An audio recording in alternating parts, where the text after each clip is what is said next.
Eat this soup if you are dealing with fibroids, you have some growth, some tumors in your body.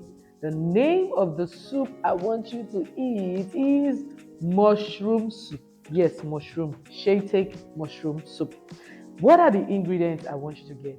I want you to get mushroom. Then I want you to get chicken stock. That means to say that you get chicken. Boil the chicken, season your chicken, the water of the chicken, very important. And then your thyme, your oregano, and your parsley. These are dry herbs that you can get. Now, how do I want you to make the soup?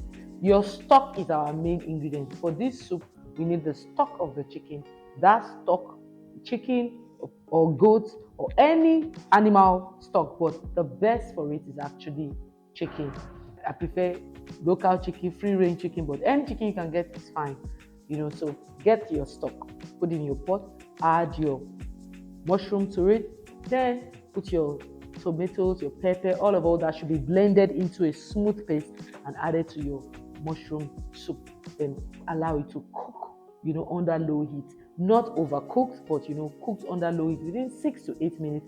Add 1 tablespoon of olive oil to it and drink this soup every day in the evening or in the morning, every day for a period of 3 weeks. This soup, the mushroom, Shaytek mushroom, there's reviews that show that it has enzymes that work actively on abnormal tumors in the body. So I want you to eat this soup every evening or every morning. Ensure that it is well cooked, and then you add the herbs, either oregano, parsley, or thyme, very little quantity though, into the soup when it is already almost cooked, and then have it every night or every morning for 3 weeks. Send me your review on how you have fared with it. I'll see you tomorrow as I talk more about how to care for yourself. Bye.